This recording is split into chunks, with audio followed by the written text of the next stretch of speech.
আসসালামু আলাইকুম। সংবাদে আপনাদের সবাইকে স্বাগত জানাচ্ছি। আমি ফিরোজ তোহা। শুরুতেই আরবে কেবলস সংবাদ শিরোনাম। বাংলাদেশের সর্বশেষ গুরুত্বপূর্ণ আপডেট সংবাদে আপনাকে স্বাগত। শুরুতেই সংবাদ শিরোনাম, পরে বিস্তারিত। প্রথমেই জানাবো, আপাতত ভারত সফরে যাবেন না প্রধানমন্ত্রী তারেক রহমান। অভ্যন্তরীণ রাজনীতি, জাতীয় স্বার্থ সর্বোপরি ভূরাজনৈতিক নতুন সমীকরণকে সামনে রেখে আপাতত আর ভারত সফরে যাবেন না প্রধানমন্ত্রী তারেক রহমান। পররাষ্ট্র মন্ত্রণালয়ের উচ্চপদস্থ কর্মকর্তা সংশ্লিষ্ট কূটনৈতিক সূত্রগুলো আমার দেশ পত্রিকাকে এই তথ্য নিশ্চিত করেছে। এরপর জানাবো, সোহেল তাজের পোস্ট, পাচার করা অর্থের পাহাড়ে বসে তারা পরিস্থিতি পর্যবেক্ষণ করছে। সাবেক স্বরাষ্ট্র প্রতিমন্ত্রী সোহেল তাজ বলেছেন যে একটি পরিবার এবং তাদের ঘনিষ্ঠরা দেশের গণতান্ত্রিক ব্যবস্থা ধ্বংস করে দিয়েছে, বিভিন্ন ধরনের নির্যাতন নিপীড়ন চালিয়েছে এবং দুর্নীতির মাধ্যমে বিপুল পরিমাণ অর্থ বিদেশে পাচার করেছে। বর্তমানে তারা বিদেশে অবস্থান করে সাধারণ নেতাকর্মীদেরকে উস্কে দিচ্ছে। আজ নিজের ভেরিফাইড ফেসবুক আইডিতে তিনি এসব কথা বলেছেন। এ সময় তিনি হাসিনার সমালোচনা করেন। এদিকে শনিবার খোলা হবে কাপ্তাই বাঁধের 16টি জলকপাট। টানা বর্ষণ এবং উজান থেকে নেমে আসা পাহাড়ি ঢলে কাপ্তাই হ্রদের পানির উচ্চতা বৃদ্ধি পেয়েছে। পরিস্থিতি নিয়ন্ত্রণে রাখতে কর্ণফুলী পানি বিদ্যুৎ কেন্দ্রের সিম্পলওয়ের গেটগুলো খুলে দেওয়ার সিদ্ধান্ত নিয়েছে কর্তৃপক্ষ। অতিবৃষ্টি ও উজান থেকে নেমে আসা পাহাড়ি ঢলে কাপ্তাই হ্রদের পানি বৃদ্ধি পেয়েছে। পরিস্থিতি নিয়ন্ত্রণে রাখতে কাপ্তাই বাঁধের 16টি সিম্পলওয়ে গেট জলকপাট খুলে দেওয়া হতে পারে বলে জানা গেছে। এবারে জানাবো, সংবিধান সংস্কার নয়, সংশোধন করতে চাই বললেন মির্জা ফখরুল। স্থানীয় সরকার, পল্লী উন্নয়ন ও সমবায় মন্ত্রী মির্জা ফখরুল ইসলাম আলমগীর বলেছেন, আমরা কখনোই সংবিধান সংস্কারের কথা বলিনি, আমরা বলেছি সংবিধান সংশোধন করতে চাই। আজ প্রফেসর এমাজউদ্দিন আহমেদের 6ষ্ঠ মৃত্যুবার্ষিকী উপলক্ষে এক স্মরণ সভায় মির্জা ফখরুল এসব কথা বলেন। আজকে গোটা বিশ্বে তাকালে দেখতে পাই শান্তি নেই, আমরা উদার গণতান্ত্রিক রাষ্ট্র গড়ে তোলার স্বপ্ন দেখি বলে জানিয়েছেন তিনি। এবং সর্বশেষ জানাবো, কলকাতার বিমানবন্দরের মসজিদে নামাজ পড়ায় নিষেধাজ্ঞা জারি, 163 ধারা জারি। ভারতের কলকাতার বিমানবন্দরে দ্বিতীয় রানওয়ে সংলগ্ন 136 বছরের পুরনো গৌরীপুর জামে মসজিদে নামাজ পড়ায় নিষেধাজ্ঞা দেওয়া হয়েছে। প্রতিবাদে মুসলিম ধর্মাবলম্বীদের আজ নামাজের ডাক দিয়েছিল রাজ্যের সাবেক মন্ত্রী সিদ্দিকুল্লাহ চৌধুরী। পরিস্থিতি নিয়ন্ত্রণে আজ সকাল থেকেই বিমানবন্দর চত্বরে 163 ধারা জারি করেছে সরকার। প্রিয় দর্শক, এতক্ষণ শুনছিলেন সংবাদ শিরোনাম, এবারে বিস্তারিত। তবে তার আগে বন্ধুরা, অনুরোধ থাকবে এই সংবাদটিতে একটি লাইক দিন। এই চ্যানেলে আপনি নতুন হয়ে থাকলে আমাদের সংবাদটি দেখতে দেখতে চ্যানেলটি সাবস্ক্রাইব করে রাখুন। কমেন্ট করে বন্ধুরা আপনার মূল্যবান মতামত জানিয়ে দিন আপনি বিশ্বের কোন দেশ থেকে বা বাংলাদেশের কোন স্থান থেকে আমাদের সংবাদটি দেখছেন এবং শুনছেন। আর বন্ধুরা, সংবাদটি আপনার সোশ্যাল মিডিয়া ফেসবুকে শেয়ার করে বন্ধুদেরও দেখার সুযোগ করে দিন। গাজা যুদ্ধে আপনি যদি নিরীহ ফিলিস্তিনিদের ভালোবেসে থাকেন বন্ধুরা, কমেন্টে ইয়েস লিখে পুরো বিশ্ববাসীকে আমাদের এই তাজা আপডেট সংবাদটি দেখার সুযোগ করে দিন। এবারে বিস্তারিত।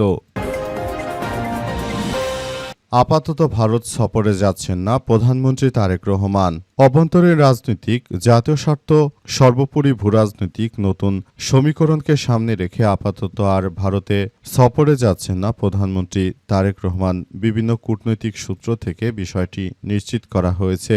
জানা গেছে যে তারেক রহমানকে নিয়ে অনেকেই চিন্তিত রয়েছেন যে এই মুহূর্তে যেহেতু ভারতে পালিয়ে যা ফ্যাসিস্ট স্বৈরাচার শেখ হাসিনা এখনো ভারতে অবস্থান করছে, সুতরাং এই মুহূর্তে তারেক রহমান তিনি যদি ভারতে যান সেক্ষেত্রে ভারতের সঙ্গে তাদের একটি খারাপ কোনো সম্পর্ক হলেও হতে পারে। তাই বিষয়গুলো নিয়ে এই মুহূর্তে সবাই খুব সচেতন অবস্থায় রয়েছে। আপাতত তারেক রহমান আর দিল্লিতে যাচ্ছেন না। দিল্লির আগ্রাসী পদক্ষেপ ও ভূরাজনীতির নতুন সমীকরণ, হাসিনাকে মাঠে নামিয়ে সরকারকে চাপে রাখতে চাইছে দিল্লি। আওয়ামী লীগ ও হাসিনা ছাড়া ভারত আর কারো উপর আস্থা রাখতে চায় না বলে জানিয়েছেন ডক্টর দিলারা চৌধুরী। দিল্লির সঙ্গে দূরত্ব বজায় রেখে কড়া বার্তা দেওয়ার চেষ্টা করছে সরকার, বললেন ডক্টর এম শহীদুজ্জামান। মোটামুটি কথা, তারেক রহমান তিনি যে কোনো মূল্যে এই ধরনের ভারতীয় আগ্রাসন বিরোধী কার্যক্রম খুব সুন্দরভাবে চালিয়ে যাচ্ছেন। তিনি যদি এভাবে রাষ্ট্র কাঠামো ধরে রাখতে পারেন, ভবিষ্যতে বাংলাদেশ হয়তো আরও ভালো অবস্থানের দিকে যেতে পারে। এই বিষয়গুলো নিয়ে সবাইকে ব্যাপকভাবে কার্যক্রম চালিয়ে যাওয়ার বিষয় নিয়ে সবাই কাজ করছে। দেখা যাক শেষ পর্যন্ত মূল পরিস্থিতি কোন দিকে গড়ায় সেটি দেখভাল করতে হবে। সোহেল তাজের পোস্ট, পাচার করা অর্থের পাহাড়ে বসে তারা পরিস্থিতি পর্যবেক্ষণ করছে।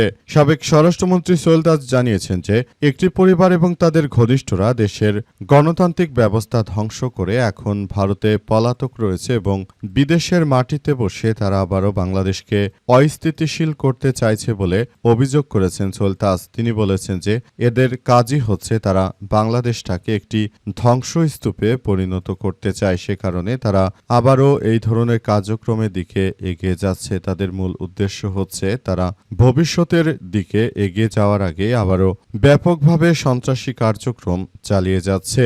এই ধরনের কার্যক্রম আসলে কোনোভাবেই গ্রহণযোগ্য নয়। নতুন করে এই ধরনের যে কার্যক্রম শুরু হয়েছে সেটি কোনোভাবে আসলে গ্রহণযোগ্য নয়। তাই বিষয়গুলো নিয়ে ইতিমধ্যে সবাইকে আরও ব্যাপক বেগে কার্যক্রম চালিয়ে যেতে হবে, যাতে করে আওয়ামী দুর্বৃত্তরা তারা বিদেশের মাটিতে বসে আর দেশের বিরুদ্ধে কোনো ষড়যন্ত্র করতে না পারে। সেই ব্যাপারগুলোকে দেখভাল করতে হবে বলে উল্লেখ করা হয়েছে। বলা হয়েছে যে যে ধরনের কার্যক্রম এই মুহূর্তে চলমান রয়েছে সেটি আমাদের সবার জন্য এক ভয়াবহ বিপর্যয়কর পরিস্থিতির মধ্যে ঠেলে দিচ্ছে। তাই এখান থেকে আওয়ামী দুর্বৃত্তদের ব্যাপারে সবাইকে আরও বেশি সতর্ক থাকতে হবে এবং পালিয়ে যাওয়া স্বৈরাচারের দোসরেরা তারা যেন দেশকে অস্থিতিশীল করতে না পারে, বর্তমান সবাইকে আরও সজাগ থাকতে হবে। শনিবার খোলা হবে কাপ্তাই বাঁধের 16টি জলকপাট, জরুরি সতর্কতা জারি। টানা বর্ষণ এবং উজান থেকে নেমে আসা পাহাড়ি ঢলে কাপ্তাই হ্রদের পানির উচ্চতা বৃদ্ধি পেয়েছে। পরিস্থিতি নিয়ন্ত্রণে রাখতে কর্ণফুলী পানি বিদ্যুৎ কেন্দ্রের সিম্পল ওয়ের গেটগুলো খুলে দেওয়ার সিদ্ধান্ত নিয়েছে কর্তৃপক্ষ। আজ 16 জুলাই বিষয়টি নিশ্চিত করা হয়েছে যে আজ 17 তারিখ রাতে এই কাপ্তাই বাঁধের জলকপাটগুলো খুলে দেওয়া হবে। সন্ধ্যা 7টায় কাপ্তাই হ্রদের পানির উচ্চতা রেকর্ড করা হয়েছে 103.91 ফুট মিন সি লেভেল বা MSL। বাঁধের পানির সর্বোচ্চ ধারণ ক্ষমতা 109 ফুট আর বর্তমানে 103 ফুট রয়েছে। বাঁধকে রক্ষা করতেই এই ব্যবস্থা গ্রহণ করা হচ্ছে বলে এমন তথ্যই জানা যাচ্ছে। অতিবৃষ্টি, উজান থেকে নেমে আসা পাহাড়ি ঢলে কাপ্তাই হ্রদের পানি বৃদ্ধি পেয়েছে। পরিস্থিতি নিয়ন্ত্রণে রাখতে কাপ্তাই বাঁধের 16টি সিম্পল ওয়ে গেট জলকপাট খুলে দেওয়া হতে পারে। আজ রাতে এক জরুরি বিজ্ঞপ্তিতে এই তথ্য জানিয়েছে কর্ণফুলী পানি বিদ্যুৎ কেন্দ্রের ব্যবস্থাপনা পরিচালক মাহমুদ হাসান। সাম্প্রতিক সময়ে ভারী বৃষ্টিপাতের ফলে কর্ণফুলীর জলকপাটগুলো আগের থেকে অনেক ঝুঁকির মধ্যে পড়েছে। সুতরাং ঝুঁকি মোকাবেলা করতে এই ধরনের সিদ্ধান্ত গ্রহণ করা হচ্ছে বলে এমন কথাই আসলে জানা গেছে। শেষ পর্যন্ত পরিস্থিতি কি হয় সেটি এখন দেখার বিষয়। পুরো পরিস্থিতি খুবই সন্তোষজনকভাবে যাচ্ছে এবং এটি সবার জন্য খুব গুরুত্ব সহকারে দেখভাল করতে হচ্ছে। বিষয়গুলো সবাইকে ভাবিয়ে তুলছে। দেখা যাক শেষ পর্যন্ত কি হয় এবং এটি কোন পর্যায়ে যায় সেটি দেখভাল করতে হবে। সংবিধান সংস্কার নয়, সংশোধন করতে চাই বললেন মির্জা ফখরুল। স্থানীয় সরকার পল্লী উন্নয়ন ও সমবায় মন্ত্রী মির্জা ফখরুল ইসলাম আলমগীর বলেছেন যে আমরা কখনোই সংবিধান সংস্কারের কথা বলিনি, বরং আমরা বলেছি যে সংবিধান আমরা সংশোধন করতে চাই। সারা দেশ জুড়ে যে ধরনের কার্যক্রম পরিচালিত হচ্ছে আমরা সেখান থেকে আসলে এমন কিছু করতে চাই যেটা আমাদের জন্য খুব ভালো কিছু বয়ে আনে, এমন আমরা বিষয়গুলো নিয়ে ভাবছি বলে জানিয়েছেন মির্জা ফখরুল ইসলাম আলমগীর। তিনি আরও বিষয়গুলো নিয়ে খুব গুরুত্ব সহকারে কার্যক্রম চালানোর কথা বলেছেন। তিনি আরও জানিয়েছেন যে সংবিধানের বিষয় নিয়ে যে গণভোট হয়েছে আমরা তা প্রতিটি অক্ষরে অক্ষরে পালন করব। সারা পৃথিবীতে এই মুহূর্তে শান্তি নেই, বাংলাদেশ একটি উদার গণতান্ত্রিক রাষ্ট্র হিসেবে তাদের যে পথ চলা এবং তাদের যে অগ্রগতি সেটি আমরা খুব বেশি মেনে চলছি বলে জানিয়েছেন বিএনপির মহাসচিব মির্জা ফখরুল ইসলাম আলমগীর। তিনি আরও সবকিছু নিয়ে সবার প্রতি উদাত্ত আহ্বান জানিয়ে বলেছেন যে আমরা একটি উদার গণতান্ত্রিক রাষ্ট্র কাঠামো গড়ে তোলার মধ্য দিয়ে এগিয়ে যাচ্ছি। আমরা মনে করি এই মুহূর্তে বাংলাদেশকে একটি শক্তিশালী জায়গায় নিয়ে যেতে পারবো। আমরা বাংলাদেশটাকে একটি ভালো অবস্থানে নিয়ে যাওয়ার জন্য যথাযথভাবে প্রচেষ্টা চালিয়ে যাচ্ছি।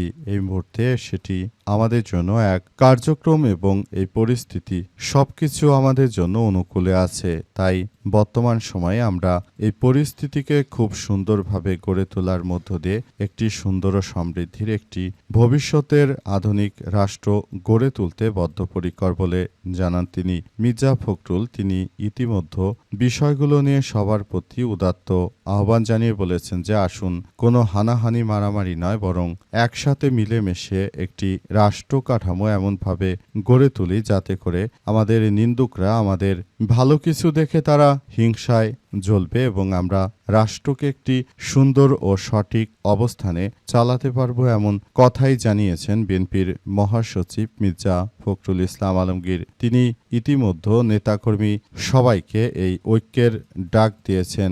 যেমন 5ই আগস্ট মির্জা ফখরুল সবাইকে ডাক দিয়ে বলেছিলেন আন্দোলন সবাই একসঙ্গে ঝাঁপিয়ে পড়তে হবে।